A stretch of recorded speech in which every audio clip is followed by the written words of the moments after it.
reading the gospel on Sunday is about bringing the good news. How did that uplift you? Huh? Does that grab you?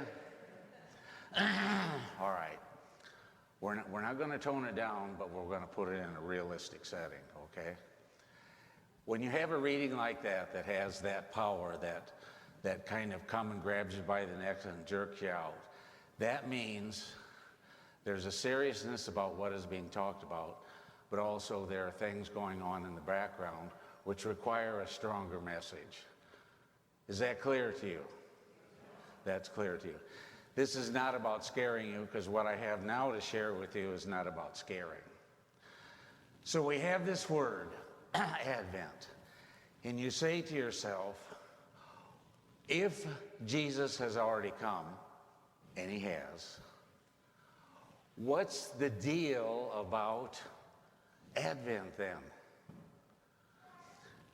Now, what we're doing is remembering this sacred event.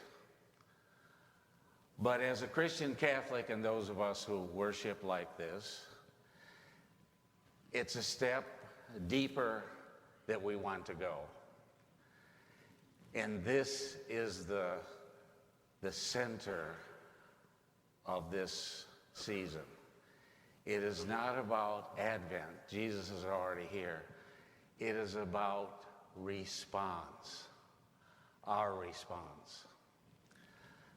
Let's go back to the simple story about the angels. Welcome. I talked about an angel, a little one just walked right by. Wow. See how many good things are happening with the Lord? Now, the angel appears to the shepherds and invites them to come, does he not? Isn't that what happens? Okay. The response then is, they got to get up and go. Isn't that correct? So that shows you from the beginning that although the coming is very important, the next piece of it is a need for a response. And that response is at the whole center connected with Advent that we go through during this particular period of time. Now I'm going to sit here in this nice place, and let's say we're together, if it were possible, in each of your homes. Now usually there is some kind of box or a suitcase or a file where you keep pictures of the story of your life together with this family. Is that not correct? And I can remember as a little duffer that the box was pretty small, okay? Then it grew. And I remember some of the things we used to say, is that really Mom and Dad? Who are these people? Then there appears in those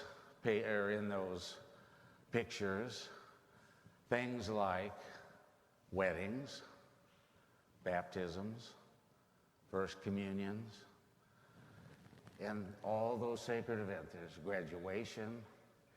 And we look through those pictures. And what is our feeling about as we look for that?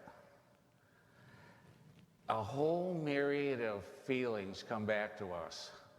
Sometimes there is sadness, maybe even a tear. A lot of time there is some laughter, some joy.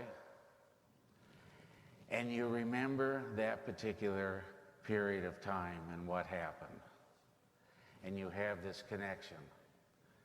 And the connection is with your own Advent, the past.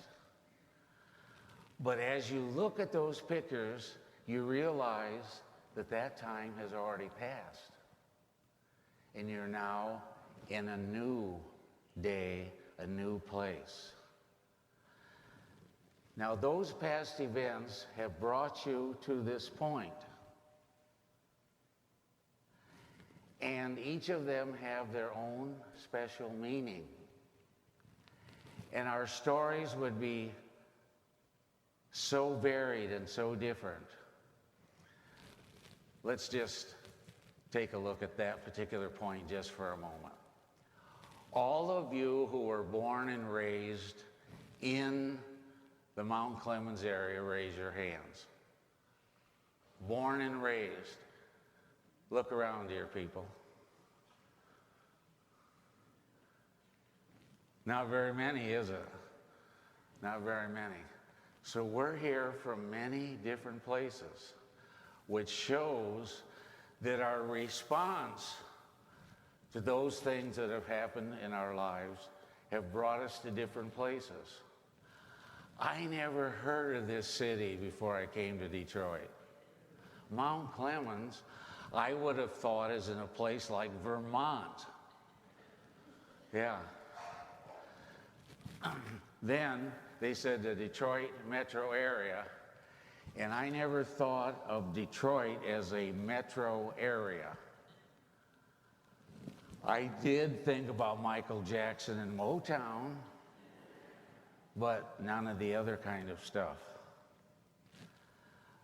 What I'm pointing out to you is that your history and how you responded to it and how you got here. Why am I belaboring this? The point of today is this. Excuse me. God wants you to be able to look back to see how your Advent started and to where you are now.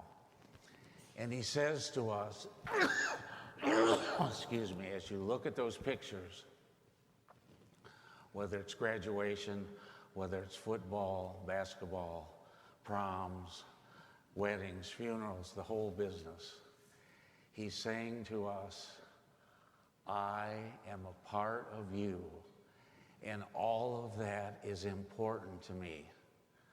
And during this time, this first Sunday of Advent, as we remember our own Advent and how we got here, he is saying to us, notice how much a part of your life I am.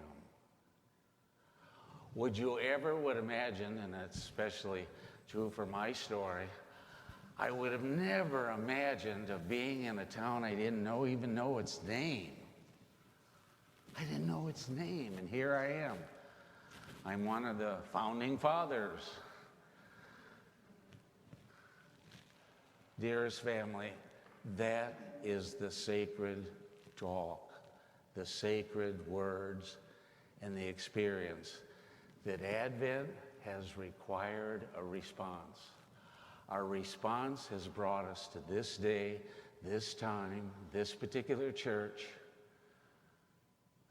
and what Jesus is saying to each one of us. I am here, and I continue to want to be more and more a part of your life. And he says that even more importantly. He says, dear family of St. Peter's, you lost your pastor, you've experienced a pandemic, you received a new pastor and associate. These are big changes. Plus, among us, some of you have lost friends, parents, spouses due to COVID and the other experiences. But he's saying and shouting it out loud, you have had your Advent that is here. Now your response is to recognize how much a part of your life I am. And when we do that, our response becomes the throbbing, bold center of our lives. And out of it, we respond to the experiences. We got through the pandemic. We got through losing our pastor. And we used what our pastor has taught us to come to this moment. And he would encourage us to do that. Yes, you have a past that brought you to this future. But the most important thing now is for you to respond fully and completely and say yes to that presence. That's your response, to say yes to that presence so that your faith may grow deeper. Lastly, we can talk about all the things that are not going on that are right. And I've told you this over and over again. If complaining really made a difference, our world would be perfect. It's true, isn't it? If that complaining really worked, the world would be so damn perfect we couldn't stand it. It is not. But what can become more and more perfect is how we respond to that presence. And that's what Jesus is telling us and also holding out to us.